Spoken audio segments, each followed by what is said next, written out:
Hi, everyone, and welcome to Rule Thirds, your favorite film culture podcast. My name is Max. And my name is Sean.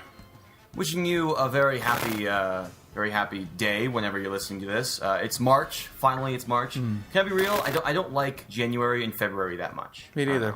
And I don't think it's just because the movies are terrible. I think it's just the weather's not great. It's right after Christmas and all the holidays, so that's kind of a bummer. They're all over. It's still away from my birthday, and that's fun. It's not good. It's not good. But now the sun is shining, the birds are chirping, and the animals are talking. And that's what we're going to talk about today. Very nice. I'm impressed. Was that on the spot? Yeah, that was on the spot. Well done. Because we're talking about Zootopia. I want there to be a sequel called To Zootopia. That's what I wanted the sequel to be called. Nah. So, Nah. Anyway, but before we get to that, we have a few things to do. First off, let's talk about Sean. How you doing today? Good, kind of. I've been kind of out most of the day with like a weird headache thing. I might be getting a cold, so I haven't been that productive. Been trying to write, hasn't gone great, but this has been nice to talk. Like I've perked up, energy got energized to record this, so that's been helping. I'm doing pretty well myself. I casted my senior film after a pretty full casting call. We had a lot of people come you in mentioned that from all parts of the state of New Mexico. Like, I was very surprised that some people showed up. I'm also happy because on Monday, Monday or Tuesday, whichever day, we had an episode of Real Talk go up that is basically an episode I've wanted to do since we started working on it. It's called what? Nothing. What? I'm just happy. It's called How to Women. And okay. Yeah. I thought you were talking about the other. Oh, let's really quickly say that the Oscars, they were totally fine. Good ceremony. I didn't care too much. Wait, then the week before there was an Oscars rant I had. Yes, you didn't like it. No. Did you? So basically, we should probably address it. As in, Max didn't watch it. I did on a Turkish stream online because our TV went out for 2 days. One of them was Oscar Sunday, so good timing there. You know what's funny? My roommate was watching it from Skyping his girlfriend. His girlfriend lives in Spain, and she was playing it on her computer. Well, see, that's how he watched it. That was actually my backup plan. I had my sister set up her. She's at home, and she has the best laptop, so I had her point her webcam at the television at my house because they're getting ABC just fine. And we did a test, and it was actually going to work out okay. But then my roommate found the Turkish stream, which was fun because they don't have as many commercials as us, and that's good. so they ran their commercials, and they were fun Turkish commercials. And then it was like a show where the people would talk about the awards that were just given out, do a little analysis. I had no idea what they were saying. It was in Turkish, but it was so cool that you got like a mini show for half the commercial break because they didn't have as many commercials. But the ceremony wasn't back because it was waiting for the American commercial, so it was fun. That being said, I didn't care that much about the wins or losses. I didn't have too many upsets. I'm glad Mad Max stopped when it did. I wish Star Wars had gotten something just because I love it so much, but I'm not like, it was robbed. I guess you're pissed at Spotlight winning Best Picture. Well, I'm just pissed that Spotlight is getting anything like good, positive reception. Not that it's winning awards. I mean, that's subjective, but like people, I mean, this is all subjective, but people who like it, I really just want to sit down and talk with you about what you see as movies outside of like, conversations between people. I made a film freshman year that was like more visual than that movie. Like that is how, whatever. You know what? Don't want to do it. Sean, we have a community to talk about. What are they saying? What are they doing? All right. Well, we actually have two because we wanted the retrospective to be, on its own, us looking back through, but I just didn't want to do comments because that just felt like in the spirit of, we're going 3 years, we ignore our listeners and their feedback. That just seemed right. I mean, no, isn't that what all the big celebrities do? Yeah. Everybody else. We just wanted to get to it. So it wasn't anything personal, viewers. We just wanted to kind of get to it because we knew it was going to be long, and sure enough, it was. But seriously, just a good time. Go listen to that. If you haven't, we did a retrospective 3-year anniversary of just kind of our project, us as a group. It's really good. And we talked about how we want to keep doing this for a while and how we think through us. We'll stick together for quite a few projects. And so we followed that up really well with Larry not being here. So yeah, really. Well done. Good job, us. Film school is tough. We both know this. He knows this. We all know this. All yeah. Right. Anyway, Seth said that he lulled at the Jacksonville joke. I think that was in Deadpool he's talking about because he lives an hour south of there. And he said he got an annual pass for his local IMAX, and so he hopes that he can see more than just 6 films this year. I hope so too. Also, I'm jealous you have an IMAX because I'm in Montana. There's no IMAX. I haven't been to an IMAX. There's an IMAX in Albuquerque, and I might go see Civil War there. Maybe. Yeah, I'm gonna try to do something special for Civil War, but it comes out the day before I graduate, so I kind of have to be here for that. So I kind of have to just go to the theater here. Anyway, Whitley says Deadpool wasn't great, but he enjoyed it. Opening, closing credits were he especially enjoyed those. Considering the budget, he says he wasn't surprised it wasn't off the rockers. It could have been. That being said, I wasn't saying like in terms of scale go off the rails. I was saying like your plot for the same budget, you could have made a way more ambitious movie with how crazy it got. You didn't have to back up with like more special effects. Just the plot points. Like instead of Deadpool doing like whatever full on confrontation at the junkyard, I don't know. I'm put on the spot here. I got nothing. But I was talking about story, not necessarily budget. And the only hopes that the studios look at the film and realize that there's potential in R-rated stories so long as they're done right. I think that that's good, that we can see that this is accepted by audiences. I'm just kind of afraid that now people will be saying, "Oh, we got to make our R-rated superhero." Yeah, and like as James Gunn said, Hollywood likes to learn the wrong lessons from the right movies, and I think make your superhero people doing superhero movies, make them R-rated if they need to be. Like the final Wolverine movie with Hugh Jackman. Why not? Yeah. I'm totally fine with that. And let's be real. Let's be real. If your movie is like, if it stars a superhero that like can be PG rated, do that too. Like, who cares? Yeah. Like, ratings are important, but you shouldn't abide by them just to make the most money. Like, honestly, if Iron Man 4 is PG, I would not necessarily raise an objection immediately. Right. Maybe if I watched the movie and then it would do that, then maybe. But like, whatever. Just make the movies the way they should be made, not the way that other movies have made them. Indeed. And then on our retrospective, we have some comments again from Seth and Whitley. It says that he remembers the tweet that Larry sent out, and he doesn't know why he didn't reply. I don't know. Rule fourths doesn't have the same ring to it, though, so... Yeah. Rule fourths?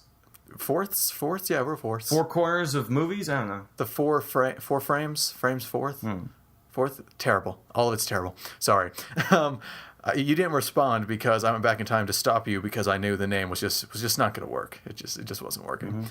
He said he discovered us through friendship with Larry, who I met through friendship with James, who I met through mutual cynicism of the Project Needle Mouse announcement, and I don't know what that is. So Project Needle Mouse. Oh, I remember this. Yes, it was a big teaser for a new Sonic the Hedgehog video game that was like being teased, and then it was revealed to be something. I don't remember what it was, but it was just a big old thing.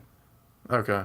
He has a few other comments. Whitley says, interesting, and we can watch. Can't say he watched all our podcasts.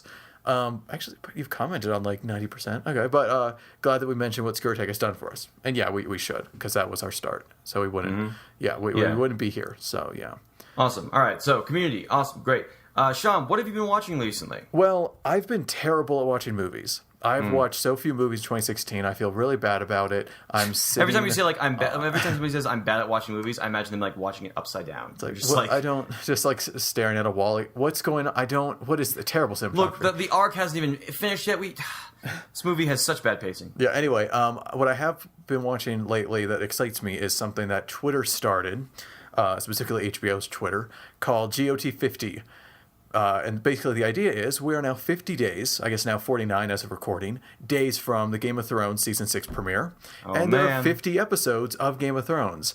So they're doing this big social media to have everyone watch one episode a day? Until the premiere. Yep. Wow. So I'm doing it because usually about an hour before I want to head to bed, I'm pretty checked out anyway in terms of like actually being able to be productive. So it's not really going to hurt me there, so I just why not? I'll just watch a Game of Thrones and it'll be a lot of fun. So I watched. Those are basically just movies. Yeah, I watched the first episode yesterday, and that was a lot of fun. It's been good to rewatch, honestly, because there's just good setup. There's just good visual things that you just don't catch because there's so much going on. But once you have your bearings, you can look back and say, "Oh, that one look really set up that really well." And so it's been good to revisit. That's what I'll be doing for the next 49 days. Good luck with that. I watched The Good Dinosaur again. I'm so sorry. No, you don't be, because it's still a really fun, really good movie. I still stand by it. Like, honestly, it's just, oh man, I realize you don't like it for very valid reasons, but I really enjoy it. I think it hits all the right marks. But I'm watching a lot of Red versus Blue, Sean. Do you know that show? Of course. Red versus Blue? I'm on the internet. They don't shut up about it. Well, I don't know. I find that I actually get a lot of like storytelling influences from that show, even though my relationship with the show is like I get really into it for like a month or like a few months, and I just don't touch it for like 2 years, and I come back. But I think it's still like good storytelling. But the problem is it doesn't get good until its 6th volume or season. It's designed like a television show, but each season is like a movie. So I like to think it's like their story of movies. Okay. But if you ever decide to check it out, Sean, watch season 10 because it has some really amazing action sequences, like some of the best you'll ever find. Even though you may not understand what's going on, it's still a lot of fun. Okay. Anyway, but those are the things we have been watching. Now it's time to talk about the thing that we did just watch. Yes. Which we need to find a better transition for that. No, what are we watching? The movie we're reviewing well. today, which is Zootopia. So, Sean, we're just gonna get right the heck into it. Sean, tell us your thesis. If you don't know how this works, we do a thesis statement that are spoiler free. We give a score, and then we basically just go into the review, spoiler heavy. Anybody who wants to keep around and listening, who has seen the movie or don't care, they stay around, and then everybody else who doesn't want to see the spoilers, they go see the movie, they come back, and they listen. Mm-hmm. We good? We good. So, Sean, thesis statement for Zootopia. Go! Okay, well, here's the thing about Zootopia. It's quite textbook. And that's in terms of the plot, in terms of, what you think will happen. In terms of its genre influences, it hits a lot of the notes you'd think kind of a buddy cop / crime movie would do. The type of humor, as in, high energy animation with some slapstick, just some good, clean kid humor, but just the right amount of adult jokes too, like Breaking Bad references, for example. And, fairly textbook in, the message that you'd get and all that. And so that's kind of the movie that you're going to see. It's not going to make you rethink anything about cinema or anything like that. It's really not going to blow you away on its basics. That being said, this is the best textbook I've ever seen. Everything is well executed. I loved every minute of it. Well, okay, I say that big picture. I'll have some complaints later. And I just think it's just a great movie, and I absolutely loved it. Highly recommend it. Disney's really pumping out great films, and this is just the latest. So I'm going to give Zootopia a 9 out of 10. Dang! Did not expect that from the first half of your thesis. Did not expect that. I was leading you on. It was a ruse. You know how much I love build-up. Mm-hmm. That's good. I actually thought of that walking back from the theater. I turned to remember, like, oh, I have this great idea. I'm going to start with, like, it's so textbook. And then I'm like, but it's the best. It was fun. This has been planned. Anyway. So, my thesis statement is as follows. The more I think about Zootopia, the more I forgive its more problematic setbacks. I think the first half is pretty standard stuff, even though it's very enjoyable. And I do think that its big climactic reveal is pretty rushed, no matter how thematically sound it might be. But there's just so much to love here. Like, put aside the amazing animation and art direction and the incredible, and the really good writing, the mostly smart humor. It's also got probably my favorite Disney character of all time, Judy Hopps. Like, honestly. And that's saying something, considering, think of all the movies Disney or Pixar's ever made, and Judy Hopps is my favorite. Like, dang. And it's also got a great story, really good cast, and I think it's very brave. I think what it says is very, very not only relevant in a day like today. You think that with all the references to, iPhones and Uber and Shakira, you think this movie is very much like stuck in 2016, but it is very much about 2016 and about the social baggage that comes with it. And I think that's very brave, and I think its message is uncompromising and very good. So I think Zootopia is a 7.5. But what it does is so good, I'm going to give it an 8. Very nice. Okay. I'm very surprised that you actually had a high rating. I think you would... I was honestly like, okay, I understand what you're saying with the whole textbook thing. I thought you would say that, Sean. Mm-hmm. But then, there you go. Like, you turn it around. Let's start there. The basics of Zootopia, it's undeniably done. It's a pretty... Until a certain scene. Are we just going to... Can we just go into the spoilers? Are we just going to do that? I mean... Yeah, I don't feel like waiting. Yeah, and honestly, this is a Disney movie, unlike Big Hero 6, where, you really don't want it spoiled, because what it does is, interesting. Like, you don't want to be like, oh yeah, I heard somebody talking about that. So, spoiler going down, go see Zootopia, and go. So, I agree, Sean. I think it is very textbook, but I think it changes when we get to the press conference. I don't. Because, you don't think so? No, because that's basically,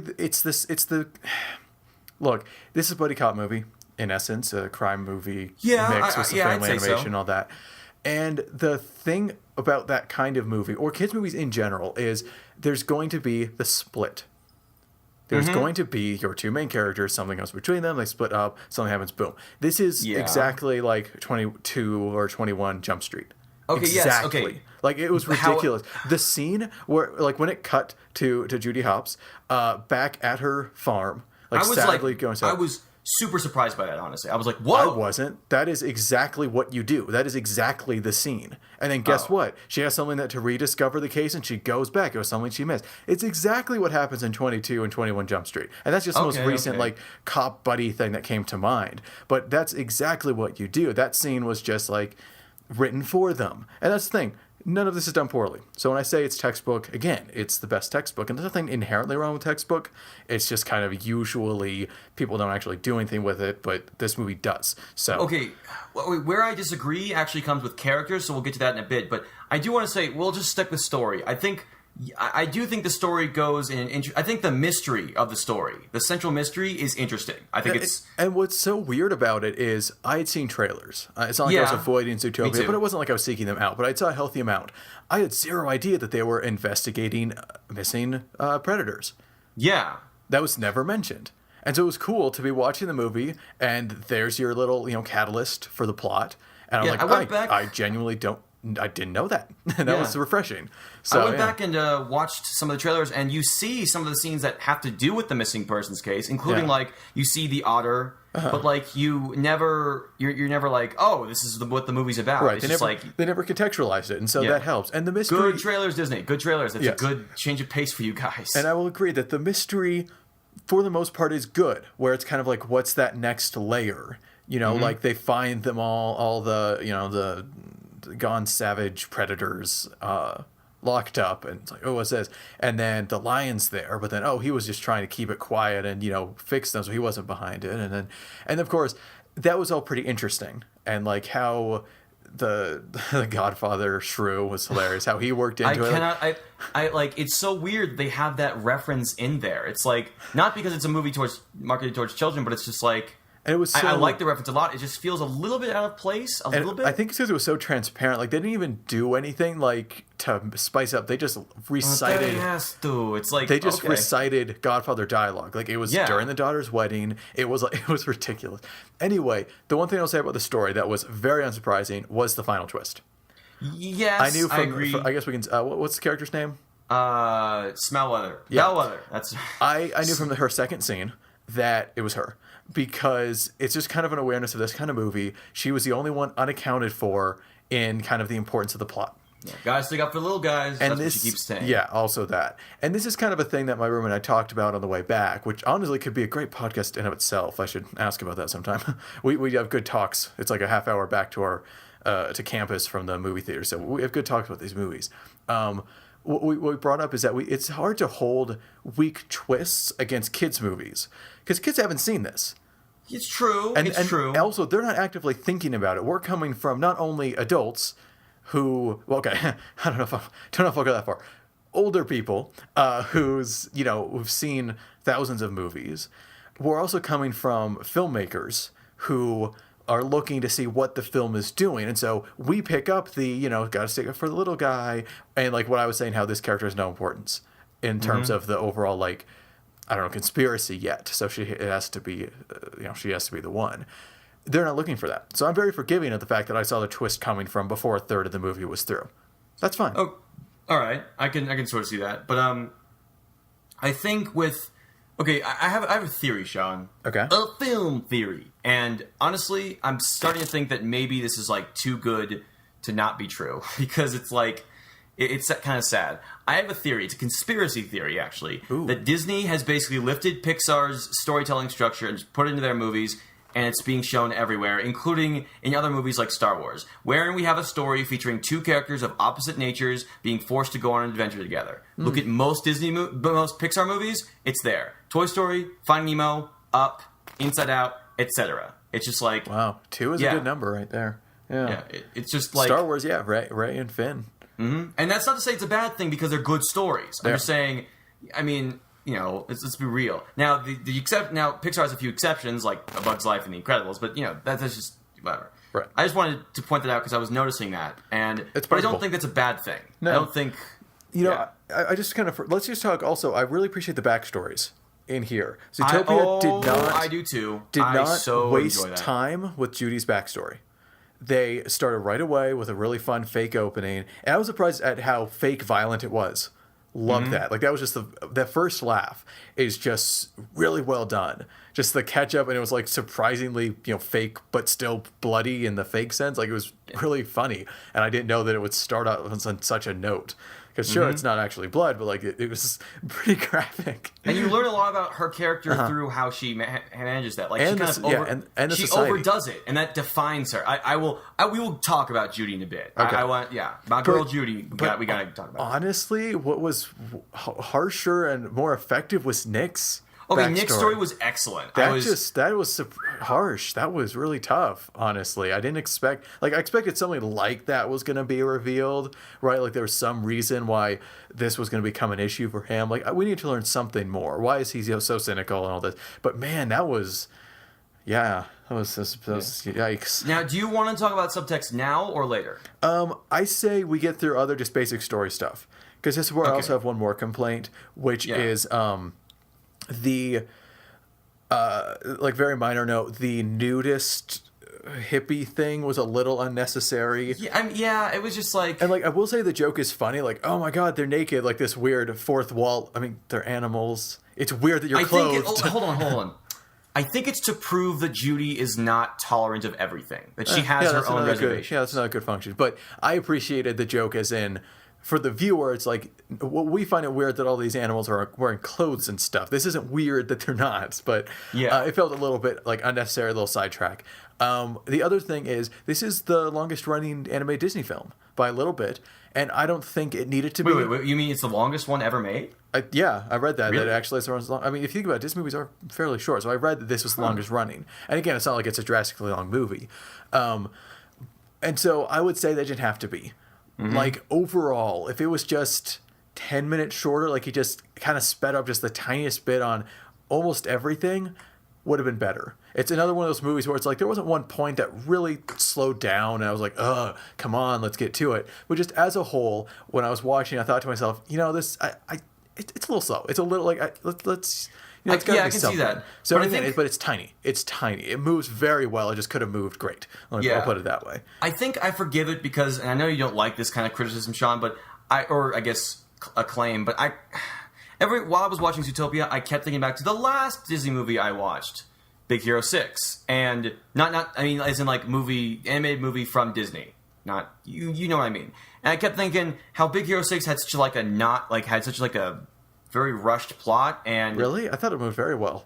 I didn't, but I watched Zootopia and I'm like, this has a very like good, thick, substantial plot where like it's going in many directions. It doesn't feel like things are just kind of like happening and then we're just pushing on to the next thing. Like there's time, there's weight to what happens. You know, I know it's like it didn't do what Big Hero 6 did. Is not really good. Praise, no. But I get what you're saying. I don't agree with the criticism, but I get what you're saying. And on the plus side of this style of plot, which is investigative and all that, I really appreciated that all the pieces did connect.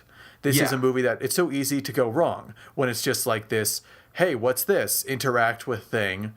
You know, you get your two characters that they interact with each other, and then they see a thing, and then it moves on to the next one. They see that thing, and then move next. It's just like this drive-by random scenes that have no actual bearing to the plot, and it feels very weak and unsubstantial. Good dinosaur.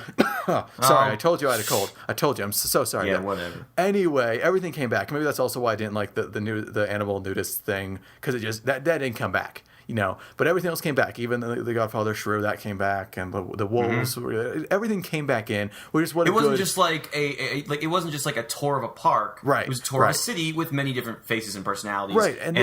Yeah. And we'll get to like this is a great world. I think we just get that in with when we talk about the animation. This is a great world, and I like that they had it was been so tempting to just show all these great ideas they had, but everything did tie in, and I really appreciated that. Very tight story and how everything came back, and especially in investigative cop movies like this, that's great.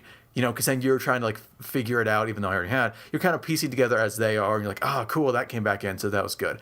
That being said, a few things came back like a little too obviously. Like, obviously, they were going to use the pen recorder at the very end. Yeah. Like, that was like 5 times, used a bunch of times. And That's, okay, my big complaint with the story is the big climactic showdown. Very foreseeable. Oh, boy. And okay, first off, I like what they did. It's kind of as you said, Sean, with like, we are watching this. We've seen this before. Right. Kids haven't. But I really like how they worked with eyes. How, for a kid, you wouldn't notice it because when Nick goes, quote, crazy, unquote, you can always see his eyes and you can always see that they don't change. For a kid, they're not like, they wouldn't notice that because they're so focused on what's going on with Nick. But for me, and probably for you, Sean, you noticed we see their eyes and it's not changed. So maybe it made it predictable. Because... well, that's the thing. I knew as soon as they had random blueberries and you saw what that point thing I was like, oh yeah, no, they're gonna switch. Like that's not like, come on. That's the thing. In terms of like the drama of the film, like was I sucked into the like tension? No, because I knew I knew how it was gonna roll down, but I was tied in emotionally to the characters. So the story, I wasn't, just because this is a kid's movie story where I had seen it before and all that, and as much as I think it was super well executed, that base layer, it didn't suck me in, and that's why I honestly, if the story was on par with everything else, it could have gotten a 10. This was such a just thoroughly enjoyable, like every minute. Like I thought to myself multiple times watching, like, can this stop being so great for like 5 minutes so I can just catch my breath? Jesus. So I could have gone full 10, honestly, but the base is. It didn't suck me in with the story, but it did with the characters and all that. So I'm trying to think if there's anything else with story. I think I got everything out. Did you? Yeah. I think the story maybe I'm just not as exposed to buddy cop movies, even though I also have watched the Jump Street movies. But I mean, I guess I was really thrown off by the fact that, oh my god, what happened and why she left is like so. I just did not see that coming. Right, and we'll get to that with textual, thematic stuff. But I think maybe characters is next. Yeah, you know what the worst part is, though? Like, there's a part where I'm like, oh my, they did that? And I just don't remember what it was. I can't remember what the moment was. There is one moment where I'm like, where it hit me later on. I'm like, oh wow, they did that. But in the movie, I said out loud, I'm like, oh, Disney? I'm trying to think. I mean, I don't remember what scene it was. The line that felt most, like, transparent about the issues, like, really hit it was the... You're not like the other predators. Like you're not like that. When he's talking back, like that was probably the closest. Well, again, we'll talk about the press conference scene once we get to characters. So should we talk? Okay, but yeah, characters should probably be next. Yeah, so characters. Let's start with like the minor, as in just I loved the variety. Yeah, I did. Yeah, me like, too. All the animals were fun. I love otters. I love how the otter characters moved like otters. It was just a really nice touch. Apparently, that's supposed to be a reference to a Disney like movie or something like something. Something the otter. Like what was the name of the guy? I remember like something Otterton. I don't remember actually. Huh. Yeah, I remember, but like he's supposed to be like a reference. Apparently, there are like a lot of like different references to the whole animal Disney movie thing, which brings me to my theory that I think this is like the definitive. Like this, I'll talk about this more in the subtext part, but this is really like the definitive talking animal Disney movie, which is saying definitely. Something. There's a lot. It's saying so much, but yeah, I enjoyed it too. I guess my favorite minor character would probably be Lionheart. The mayor. Yeah. First off, J.K. Simmons, excellent. I didn't recognize. I could not place the voice until the credits, and I was like, oh, of course, yeah. I think it was like when he got mad the first time, like, oh, that's Fletcher. Not my tempo. Yeah, and. Oh man, there was this great line. I think this is more to do in the subtext department, but he says one line where he's like, "You know they can't vote for me. I'm a lion." Like he says that, and it's like, "Oh, wow! Wow." There's a lot of subtext here that we'll definitely get to. I don't want it to bleed into this section because I want to talk about characters. But it was at that point where I cared. Idris Elba was great. Oh yeah, though it's funny. It's like you write the character that's very much just the angry black chief. Like that's the trope. Okay.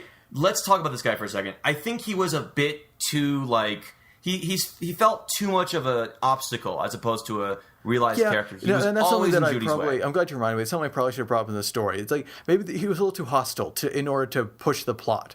Like halfway through, before the time is even up for them to get the investigation, he's like, "Hand in your badge, it's over." It's like, why? What's with this hostility? Like, it was a little too like there, like immediately, just so the plot could have tension.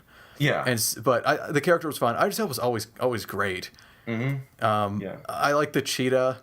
That was the I guess like the clerk at the beginning. Oh, I don't remember what his name is. Yeah, he was fun because it's funny because he's a cheetah supposed to be fast, but he was the fat cop. Sort of big, and they never they never make any like fat jokes at him. I mean, they did the donuts. Well, no, the donuts is in he likes donuts. Is in like it's okay if he likes donuts and he gets to eat them. It's Other minor characters. Everything was pretty. That sheep. Yeah, the sheep. I love the shrew. The Godfather shrew was hilarious. Oh yeah, I think it was great. I mean, again, I'm really surprised they would just do that. Throw it. I enjoyed that. I love Judy's parents. Yep, they were fun. And like right away, they were hilarious when it's just dreams are good as long as you don't believe in them too much. Yeah. It's like that was really good. We'll talk more about that in the humor section, but I liked them both. And let's see, I also liked Gideon Gray. Is that a reference to something? I feel like it's a reference to something. Who's Gideon Gray? The name's it sounds so familiar. Gideon Gray was like the first guy who bullied Judy, and then you see him later on. I don't know. I think it was just interesting to see how he apologized. He grew up. Yeah. I think that's something that's good for children to see. Like, definitely. These people who are bullies to you, like they're going to grow up and they're going to get over themselves. Right, hopefully. That had not occurred to me, but yeah, that is something that kind of kids should probably know. Mm-hmm. It's and I guess now like this is a movie that's 95% two characters. The movie really is just Judy and Nick. I say we start with Nick just to work our way and up. It's funny. I remember you talked about the teaser trailer for Zootopia, how you didn't like it that much because it was just those two characters, but really that's what the movie is. Like that's really what the movie is from beginning to end. And it does a good job, and this is the kind of thing a lot of movies do this, especially a lot of kids movies, where at face value, again, very standard. We have the optimist cop. And who she paired up with. Can we talk about Nick first, actually? Right. Now, I'm just starting with this base work. Start with the optimist cop and, paired up with the cynical, And usually they are a police officer, too. In this case, Nick isn't, but it was definitely the same dynamic. However, they did a good job with making them unique. We got deeper, And so, especially, again, with Nick. Don't ever let them see you get to them. Yep, never let it see them. Or no, never let them see they get to you. That's right. Nick was great. I was like, oh my God. I think Nick was my favorite character just because I have a soft spot for characters that have like the cynical outer shell that you kind of love because of that, but they always have the hint that there's something more, and that lets you love the cynical self. But then of course by the end of the film, their true nature is revealed. Casablanca and Rick.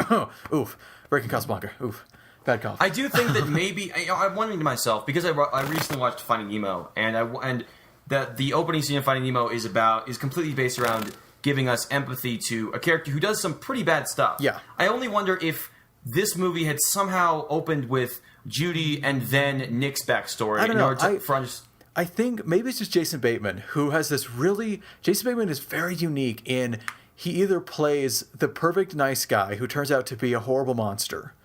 Mm-hmm. Or the kind of like unlikable jerk who turns out to be a good guy. He does a weird job, and every time, whether it's on the good and then turns out to be bad, or on the bad and then turns out to be good, there's always the hint of that other side. And so, Arrested Development, which Max, I don't know if you've continued watching, kind of spoiler, Michael turns out to be a terrible person. Oh, yeah. I thought they were all terrible. Oh, they are. That's the point of the show starts with he's the only non-terrible one. He actually might be one of the worst of the family. Don't tell me how exactly he is, but there aren't single events. It's just kind of this slow unraveling, especially season 4. Like anyway, and then there's something like The Gift, where he's like the perfect husband, and then his dark past is revealed, and you always get that. The Gift worked because I was on edge about the character the whole time. I didn't buy that he was perfect at the beginning, and that was intentional. Mm-hmm. And so something like this, where he is the swindling, the cynical, he's calling out Judy and saying give up on your dreams, like all this, like tell me if this story's familiar, and he basically outlines the sad trajectory of Judy's life. But it's kind of weird how Zootopia sort of calls out itself as being like, tell me if this story seems familiar. And so it's kind of, but he always had the hint that no, I'm gonna like this guy. There's something there. And also it's Disney. Disney's not going to give you a purely unlikable character in terms of like who they actually are. So maybe that helped, but I do think that Jason Bateman really, really nailed that. Where, I mean, honestly, he's a jerk. Like, you don't want to be around this guy at the beginning at all. But I think that hint of who, good, it really kept me invested. And that was before he, gave his backstory. And then I was 100% on board. So, Anything else on Nick? I think he's very developed, and I think and honestly, I think the thing that happens between them that like separates them for the second act turning point. Usually, I think that's pretty forced, but I think in this case, it was completely defined by his character and also by the other characters. Well, hold on. I think so. We'll talk about that when we get to subtext. No. I want to mention this now because it's specifically Nick. I think his reaction completely fit character. I'll say that. So him kind of ending it and his reaction, very well founded. That worked completely for me. Maybe not the other side as much. We'll talk about this in a bit. Again, I don't want our podcast to be like, we'll get to that in a second. Well, we will. So let's talk about this other thing that we'll get to in a second, like that. But I really do like Nick. I really think he had a really great arc, and a lot of what he does is completely justified. It's not like he's just a bad person for the sake of being a bad person. Right. I don't think anything was unjustified. The only problem I have like regarding Nick's character, and I could have talked it in story as well, but I forgot. I wasn't 100% sold on him ending up as a cop. I don't think so too. I think maybe they realized that they kind of wrote themselves into a corner. I kind of wish he was like, I'll think about it, and then you can kind of tell, he's going to do it. Well, no, I like the idea of just he's going to kind of be helping her, just kind of be, ear to the ground, because he was already kind of in the community of, kind of sneaky criminal stuff. He knew who Godfather Shrew was, the Shrew Father there. I'll just call him the Shrew Father. So, like, I feel like that would have been better if, like, their friendships were restored, all that. Judy gets. But I think kids need a more visual representation of somebody's arc being completed. Sure, that's fair, but it just felt a little too, like, it didn't fit as well. Yeah. It didn't fit as well. So. This is why I think Disney is still not Pixar, because Pixar wouldn't have done something like that. That felt like a Disney move. And again, it's not like it was bad, like it ruined anything. It just wasn't as good as it could have been. It hit me a little wrong. It didn't ruin the ending at all. It was still very satisfying. It didn't ruin the character by any means. Love this character. So, okay, I think it's time. Okay, I'm just going to sit back. You talk about your favorite Disney character. Judy! I love Judy Hopps. You loved her from the trailers you were talking about. Yes, I did. I wanted her in 3 movies and a spin-off by the end of the year. And Disney... I'm still waiting on that. I don't think they're going to be able to pull that off, Max. You might want to keep your expectations in check. Disney, they can do anything. Well, that's not Judy not to me represents like I think this movie. I didn't say this in my thesis, but I think also Zootopia came in at just the right time for me to see it, which I'll explain as we get to the end of the review. But Judy, I relate so much to in so many ways, and a lot of it has to do with how she's always, she is sort of like Joy, who's probably my favorite movie character of last year, and that she's always trying to do the right thing, but she does it wrongly a lot of the time. And like the way she goes about things, the way she approaches people, everything she does is an optimist's, idealist's way of looking at things, but it's not obnoxious. It's not like, no, there's no way you can be optimistic about that. That is something. Just if I say for a second, that is a dangerous line. Yeah, you can definitely have the character where it's just way too bubbly. And they also didn't cross that line with Joy. So I'm glad you brought up Joy, because both of those characters could have gone quite wrong if they were in the wrong hands in terms of writer, director, and performance. We'll get to performance in a second. Judy is like, I love this character, and a lot of it has to do with what she goes through and how her character sort of represents a majority of the people who are going to be watching this movie in just like how she approaches the subtext of the film. And I think she's adorable. Her design is amazing. And Jennifer Goodwin is so good. She's more like Jennifer Excellent Win. You know what I'm saying? Well done. Well done. I think it's like the perfect voice. And, and she doesn't like prey on like, there's some animals who get that voice that's sort of like, it's changed because, they're like, bunnies talk super fast and super, upbeat. Right. And they didn't do that. And like, I love Judy so much. I'm looking at my Disney Infinity figure of her because she's so awesome. Oh, you got one? Yeah. Huh. I mean, it's like, and she's one of the very few fictional characters who I would love to just sit down and talk to. Really? Like, there's so many fictional characters I want to talk to. Like, it's ridiculous. Like, who would be like, I want to somehow find a machine, create a machine to make fictional characters come to life so I can just chat with them because her psychology is so thoroughly well explored. Like, this is a character who could have gone horribly wrong, could have really maybe excited for the movie through the trailers and then just totally dropped the ball. But no, she might be my favorite Disney character because I went home, I bought a freaking Judy Hopps plush. I did that because I love this character. And I want to see what's next for her. I really hope they do a sequel to this and it doesn't take 10 years to make. Honestly, I'd be open to it. I was going to bring that up like at the very end, just like oh, you know what? Also a sequel. But yeah, I'd be open for it. Oh, absolutely. They're totally going to make a sequel out of this. And it was such just a now big... it's a Big Hero 6 TV show. I would not object to a Zootopia TV show. Ooh. Netflix? Hey. Oh, Netflix. Get on it. Oh, my God. No, I'd be down. Also, like, the most expensive TV show ever made because they're doing, like... yeah. They're doing, like, 10 But they do hours have a good relationship with Jason Bateman. So, yeah. there Oh, you yeah, go. let me see. Yeah, and Jennifer Goodwin is so, like, excellent with, like, her voice.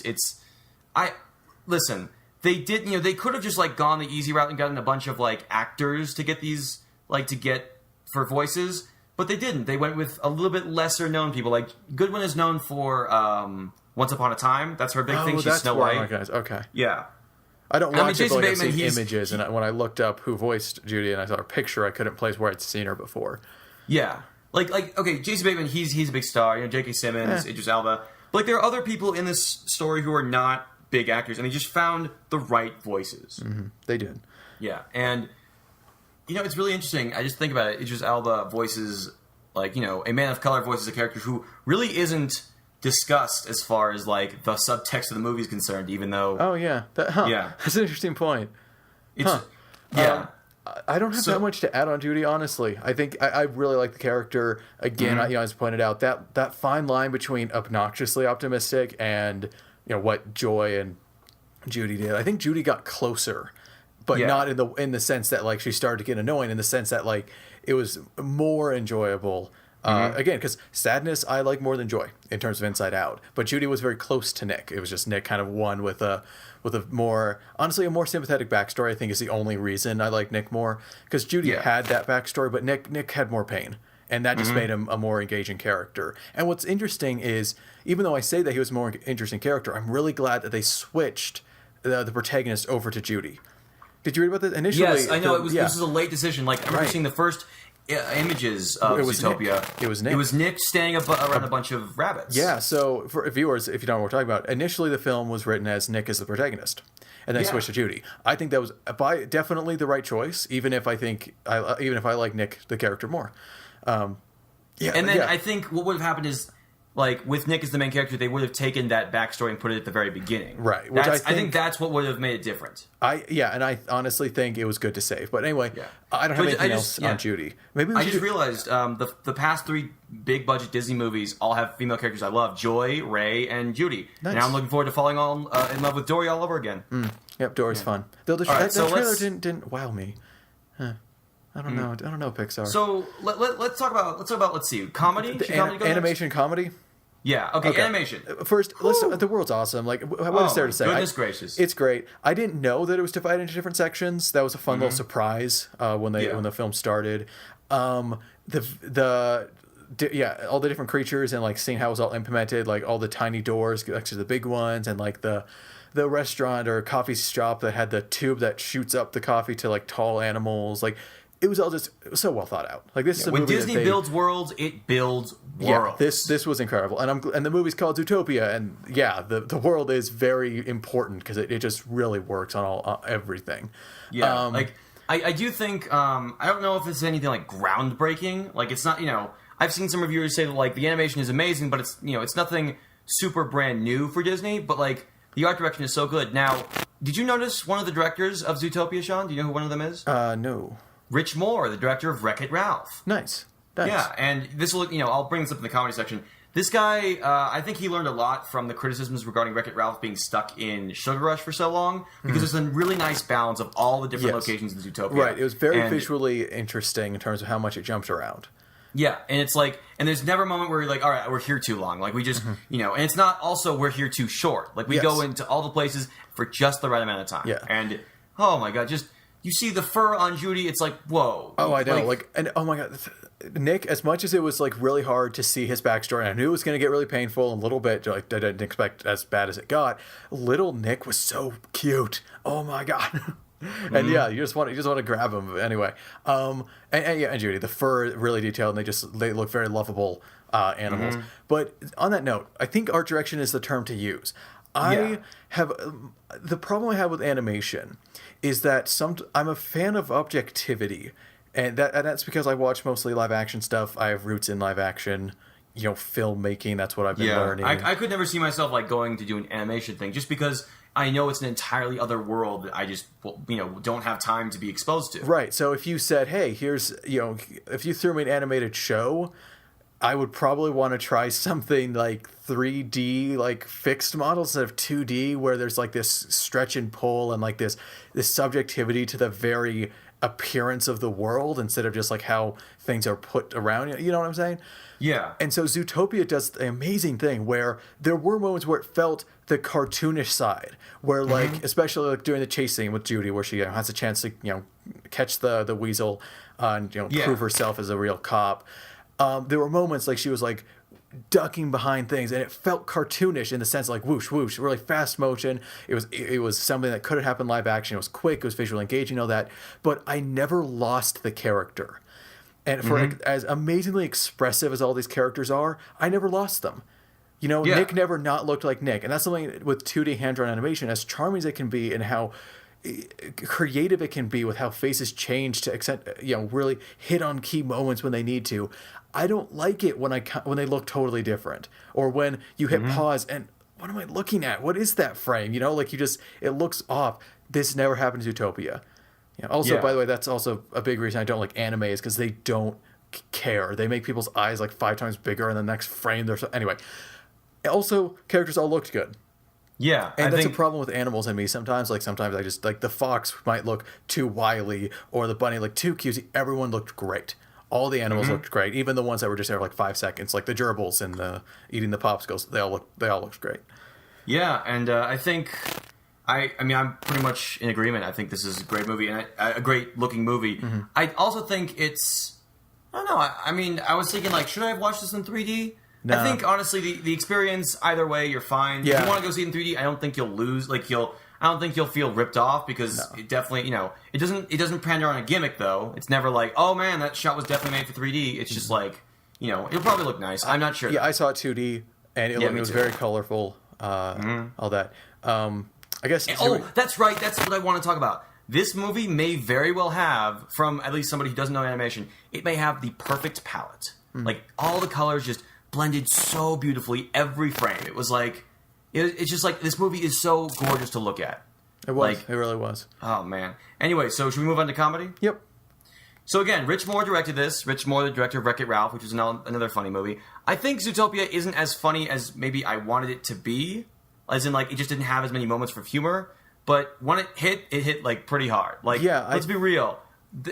We've seen it many times, but when an audience is still laughing super hard at a scene that was in the trailer that was shown many times, that means you're doing something right. It's like My Name is Jeff in 22 Jump Street. I remember seeing that so many times, and I laughed hard even the same. And that's the power of good jokes. Yeah. I think this was a very funny movie. I want to see it again. I don't know if I'll see it in theaters again because there's a lot of movies coming up, and I'm pretty busy. I really might. Yeah, I'm tempted. I'm not 100% on it. It's not like as quotable as maybe some. Like I'm trying to think of some specific one line or kind of set up punchline jokes, but it's consistently very funny. I laughed a lot. I found myself laughing more than the audience as a whole, which is weird because usually, to be honest, I don't laugh as much as like the general audience. I was laughing more than the audience around me, which is a bunch of kids who were actually very quiet. I was actually very happy. Yeah, same. Good. Yeah. Yeah. That being said, I will say, let's see. Well, I really appreciated just to throw out there, like the references were great. Godfather, True Father, the Breaking Bad reference. I was like, okay, that joke happened, and a bunch of people in the back started laughing like so hard, and I laughed too, and I was like, what? That was so like what? Like that's a Breaking Bad reference in a Disney movie? Well, here's like the thing. What? When I saw that, like, oh, there's like kind of drug like lab thing, and then the guy came in with the yellow suit, and I was like, okay, is Bryan Cranston voicing the character? I was waiting, and I was hoping that the two people coming in would be voiced by Bryan Cranston and Aaron Paul, but they got their reference in.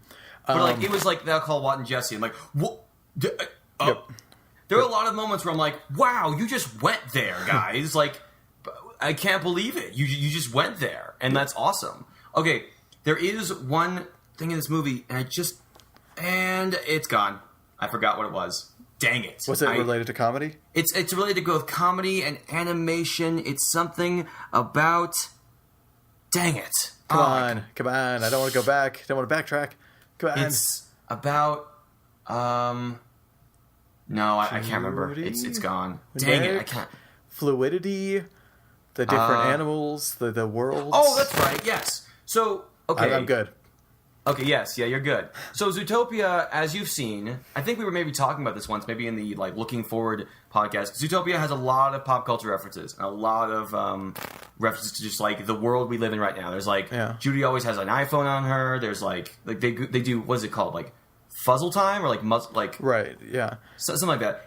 And I think our initial reaction was, oh no, this movie's gonna be very dated in a few years. I don't think so. And I've seen a few reviewers call this the most DreamWorksy Disney movie because of that. No, which is dumb. Get I know, out yeah, of here. yeah. DreamWorks I know wishes it's very it could dumb. pull this off, and it's because of the fact that this movie is very much about. It's a movie of its moment. It's a movie that is very much about the year we live in, and that has to do with a lot of its subtext, which we'll talk about in a second. But a lot of its jokes work right now. I think they'll still work in a few years, and maybe even 10 years, because it's just there's still funny jokes. Right. Seeing all the leaked Disney movies. Yeah, that was fun. Yeah, that was did you great. notice? I didn't see what was in the middle of the second section. There was Meowna, and there was Floats in 2. I don't remember what the one in the middle was. I don't remember. I was like, whoa! By the way, I counted 4 Frozen references. They one big Frozen. one where it's life isn't some happy thing where you sing songs and do anything, so just let it go. And I'm like, really? Okay. they like I Frozen. love Frozen, but all right, guys, all right. And then Alan Tudyk's character did the Weaselton, Duke of Weaselton. That was and it was a direct line from Frozen and same That character. was super clever. That was super clever. We should probably get to the theme. Okay, yeah. Just I'm gonna go through this one more time. There were a lot of okay, I do want to say this to transition. There were a lot of jokes that were aimed at the subtext, and some people might find that insensitive, but I think that is supposed to be, that serves a point, which is the subtext. Now, I would like to make a reference, Sean, a reference to a movie that would not normally come up in a conversation about Zootopia. The Dark Knight Rises, right? Okay. So, The Dark Knight Rises has a lot of subtext. Sure. But it's not really about anything. It's just text. It faltered. Zootopia has a lot of subtext, but it's really obvious, so it's not really subtext, it's just kind of text. Mm-hmm. So I want to make it clear, it's not that Zootopia isn't about something, it is so about something, it's a little bit overwhelming. A bit. Yeah. But it's not, it's not as in it's, the stuff that's happening doesn't mean something like Dark Knight Rises. It is definitely about something. And I think this is where, the movie really, really impressed me. I think it's a bit brave. I know it's a Disney movie, but I think what it's trying to talk about is really important. And this all goes to the first thing is the press conference. Now, the press conference to me is incredibly important to both my love of Judy Hopps and also the film's theme. Judy, okay, I guess if you haven't seen the movie, why haven't you go see the movie? You probably know what happens because you're listening, and it's hopefully that you're listening to this and that you've seen the movie. Judy Hopps is talking about how she starts running off all these theories to the press about why these predators are being targeted and why they're going back to the waste, and they think it's in their biology. She goes up to Nick, and Nick's like, dude, what? Do you realize, you're doing, you are stereotyping me. And then I think the most powerful, impactful moment of the whole movie is when he lunges at her, fake lunges at her, and she reaches for the fox spray. Mm-hmm. She flinches, and that shows us, that actually sort of defies a trope. There's a trope in a lot of, modern movies these days, where if the main protagonist is white, we have to show them how not racist they are, by showing how, how decent they are to everyone. But in this case, Judy has her own prejudices. She has her own reservations that have been just indoctrinated into your mind as a result of institutional racism. It did not feel like it was her fault, which was important, and that helps, kind of the message. It's it wasn't antagonizing her. It was pointing out that it's a problem, but it wasn't how she's dare not you, perfect. Irredeemable, She's not Judy Sue, you know what I'm saying? She has her own, reservations about predators and whatever, and it's again, it factors into why Joy is such a great character, is that she always means the best, but she makes mistakes a lot. And I think that's maybe one of the true triumphs of any empathetic, relatable character, especially of a Disney caliber, because she means well. And I think just that conversation, that break is so, so important, especially to a bunch of kids, because, they've had a great relationship. I mean, it is... it is, but it's amazing how the film takes the conversations of sexism and racism, two conversations that have similarities but have never really been put together outside of like a bigger message, and made them the same conversation. No, and that's the thing. It really is just about prejudice / stereotyping anything, because you can easily police racial profiling in a Disney movie. Yeah, a hardcore not a hardcore, a core main Disney movie that is being marketed everywhere. Not just like, oh, it's a Disney movie that came out like a few months. No, this is a huge big deal that a lot of people are going to see, and I think it's so gutsy for the people making this movie to just say it, to talk about police basing their assumptions off of, oh, well, these people are naturally this or naturally that. It's just the facts, right? Like, wow, Disney, I didn't think you'd go there. And you did, and I'm proud of you. Right, and I think another big part was, it's kind of where, as much as, I totally realize that I get to be, the white male who says this, but I think a danger in a lot of movies that have a social statement is that they, even if it's rightfully so, antagonize the people that are kind of the problem, with whatever it's addressing, that it kind of isolates. You kind of like put too much blame on them. And I think what's important is like what we talked about, where it wasn't Judy's fault. It wasn't like it was a flaw, but it wasn't like, it wasn't condemning her as a character, as a person, It's like she makes a wrong judgment call, and she realizes how bad that is. Right. And another big thing is that it addressed something really interesting in terms of like, if you watch this and, you get the text / if you want to call it subtext about racism / sexism / honestly, you could do like homophobia, you could get anything, transphobia, any sort of prejudice you could honestly throw into this message. If you were like, oh, I'm not that, I'm fine. It kind of addresses that with the press conference. That's something I really liked, where Judy was so open to everyone, and because I came from that, because I don't, I see everyone equally, and I didn't care that Nick was a fox, he was just that. But and that's the thing, she did care. Right, but what's more important is that before that, she didn't realize that she had said anything offensive, because she doesn't have anything against predators. And we understand it's like, no, but she didn't say anything offensive. She's just repeating what the scientist said, and then.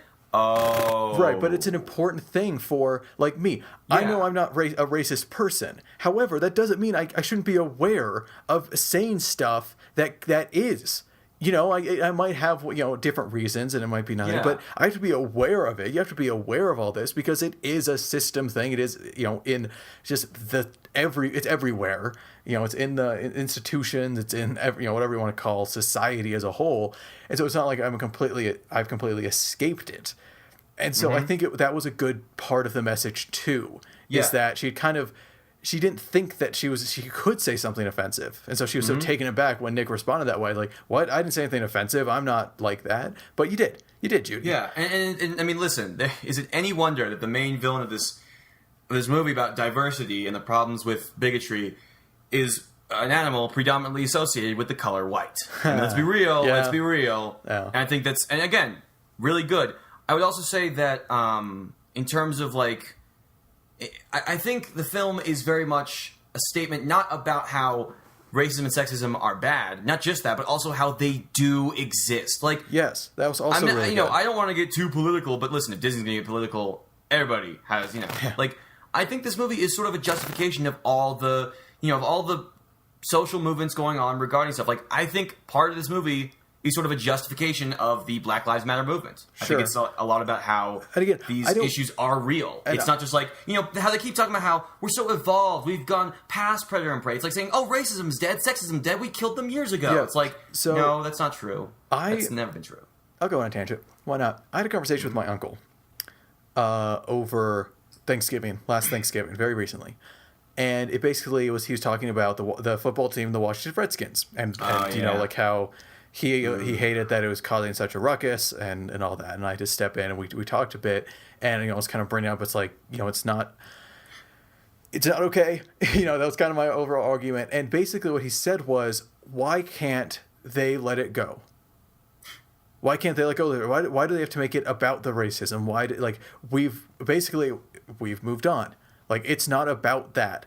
And basically, I responded with, "It's not up to you to say that it's over." Not only that, but we haven't moved on. I didn't even want to get to that. Like, that wasn't even there. I was just trying to have him understand that it wasn't his decision to make. Mm-hmm. White heterosexual Christian male cannot say, why do they got to make it about that? Yeah. You don't get to make that call. Any white Christian straight dude saying, why are they gonna pull the race card or the gay card or the straight, whatever card. You don't get to say get over it. And so Yeah. I'm glad that this very mainstream Disney movie very openly, has it a thing. Yeah. And this is, I'll just bring it up. I cannot believe I was going to bring up this movie. This is different than Mad Max, where I have my own arguments. And by the way, I brought it up in a message, Max. We had a feminist frequency talk with Anita Sarkeesian, and she was on campus. It was great. Where she had the exact same problem with Immortan Joe and the kind of the social thing where he's this complete monster. There's like nothing actually human about Immortan Joe. And so when guys see that and like, oh, I'm not, I don't have a dozen sex slaves and see them as literal property and murder to get them back and all this, like, I'm okay. I'm not sexist because I'm not that. This movie didn't do that. This movie had a very grounded take on these prejudices. And it was so simple. Predator and Prey was just like this breakthrough moment. I can't believe this hasn't been made. Okay, it might have been. Yeah. But I'm glad it's made now. That must have been such a eureka moment for the writers. Like, Predator and Prey. Boom. Prejudice is there. Social society, like, set up that way. Boom. And yeah, the whole thing, like, come on, we've evolved, like, literally in their sense, like animals and all that. Mm-hmm. It was really good commentary on the people that say, why are you making this an issue? Because it's an issue.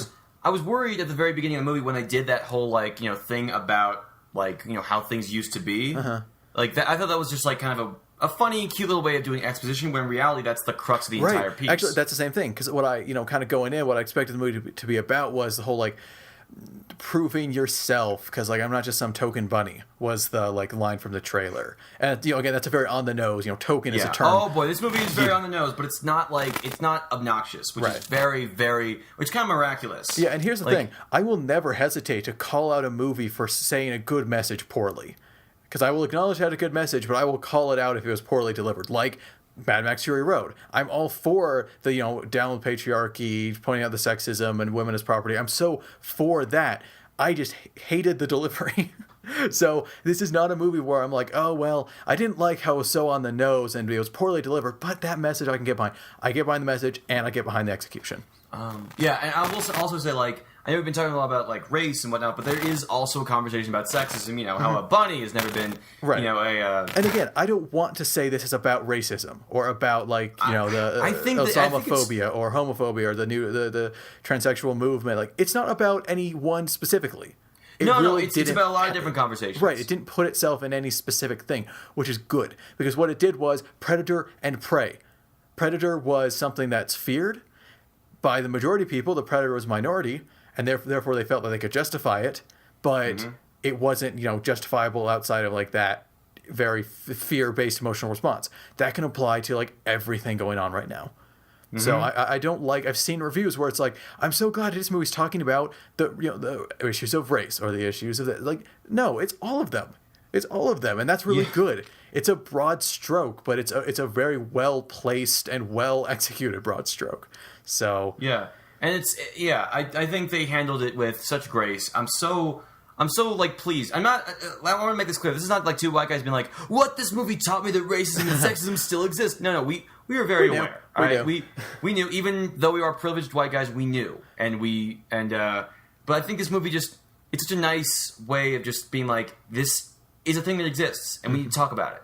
So I really, really do applaud Disney for just doing it. Like, why did people are? I frequent the internet too much, and so many people are afraid to talk about the big issues, the big social issues, the fear of losing an audience. Disney doesn't have to do that. No. Disney can talk about anything it wants, and and the name alone will always bring in an audience. And I think that's what it's been doing in the past few years since, I want to say Wreck-It Ralph, but maybe Tangled. I never saw it. But like Frozen had some. Yeah, Frozen was a takedown of itself. Big Hero 6 was a salute to diversity and the power of science and intelligence. Mm-hmm. And this is basically a movie about that issues that people keep saying don't exist, absolutely do, and we need to find a way to fight it, even though, even with the majority saying no. Mm-hmm. So I really do. That's why this movie is really good with a touch of awesome, because it's nice. Yeah, because what it says and what it does and how it delivers it is well executed. Mm-hmm. Whew, listen, there's a line. They could have stumbled. They could have delivered this movie poorly, and this movie could have been like, this is a theory about Zootopia. It actually is about race in a few years, but no, Zootopia is totally about all these things.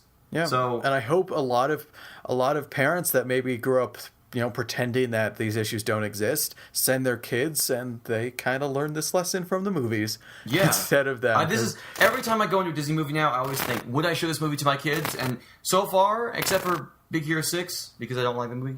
Yeah, totally. And Good Dinosaurs off that list for me. I'm mostly just talking about like Disney movies, like movies that were like I would show my kids Maleficent because it's absolutely, even though it's not that great. See, again, I think it had shaky execution, but I did bring that up. So Maleficent's another one. The message I'm totally for, but execution I'll still bring up. But anyway. Yeah. Man, this was good talk. This was a good talk. Yeah, this was. I think that's the end. Like, I don't have any other points. Zootopia is a good movie for a good cause with a good purpose, and I really enjoy it. But there's one more thing I want to get to. Real quick, in terms of movies, or in terms of like movie elements, the drama it really hit. That admittance that that Judy's an awful person actually got to me, even though it's like a bit on the nose, or actually really on the nose. It was like just her breaking down because you love this character and you really empathize that she's really just trying to do her best, and it was great. It was really great.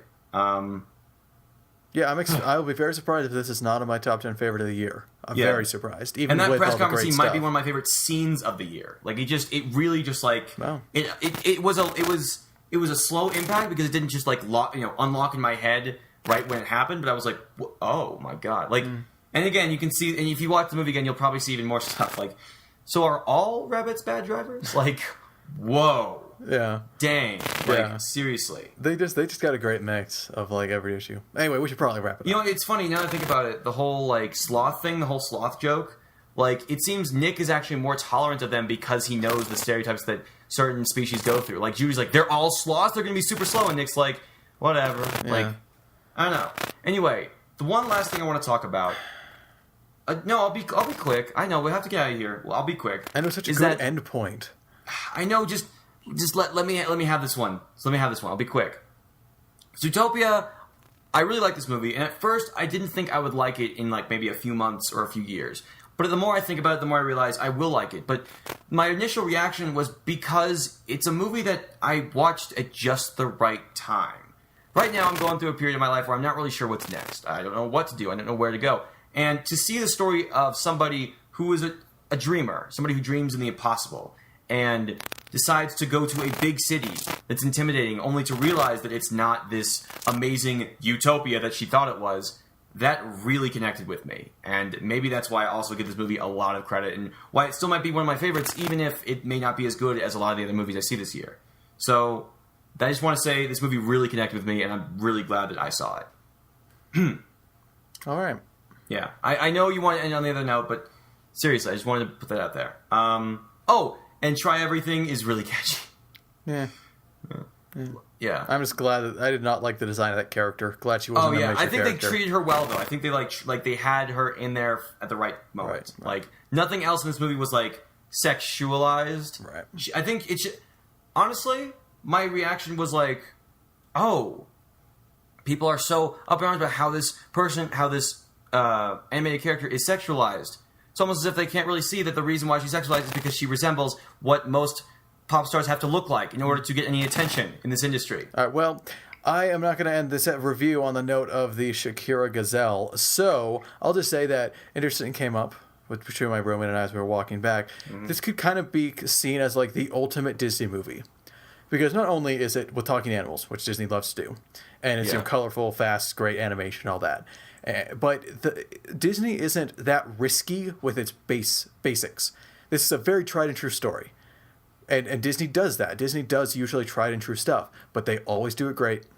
And this was probably their best execution of tried and true. So this, in my head, is kind of the ultimate Disney movie for those reasons. Mm-hmm. So yeah, there's a good final note. Yeah, that's a good one. Yeah, I hope to see a sequel. Yeah, me too. I know that Wreck-It Ralph 2 is being in development, but that probably won't be out for the next 6 years. Or honestly, do the Pixar thing. Give us some Zootopia shorts. I'd be happy with that too. Oh yes, I'd be lovely. Little mini adventures? cases. Oh my god, you kidding me? Mini cases. Yeah, I'd be down. Yeah. But then eventually give us Zootopia 2. This is not like Inside Out. Zootopia absolutely can get a sequel, can absolutely address on even more social topics. If Zootopia becomes the new Disney platform for addressing the big social issues that plague this country, I'm absolutely down for that. Anyway, So get out of here. reiteration, I give it an 8. Shauna gives it a 9. Yeah. Go see it, please. It's really, really good. It's just a great movie. And it really does show that Disney really is making up for 80 years of Disney. So anyway, I think we're gonna get out of here. We've been here for a while, but again, it's a Disney movie. There's a lot to talk about, so we're good. Next time, I'm not really sure what's next. Yeah, because, we're not sure. I'm hosting. I'm gonna see. I think the next movie we're gonna do is it Batman vs Superman? It might be for you guys. I won't actually be there because I'll be busy working on my senior film. Oh, I can't believe you're gonna miss that. Seriously, the more I see it, the more it's either gonna be legitimately awesome or just an absolute mess. Like just I'm gonna miss that conversation. I'm gonna be on set. I'm gonna be like, no, irredeemable train wreck or awesome. Yeah, we'll see. Anyway, anyway, we'll probably have an episode up before then. Oh yeah. Anyway. I'll figure out something because I don't think it'll be a review. I'll pick something. Maybe a top three. I like the idea of that. So yeah. Look forward to that. So let's get out of here. We got movies to make and we got semesters to finish. My name is Max. And my name is Sean. Hear us later, guys.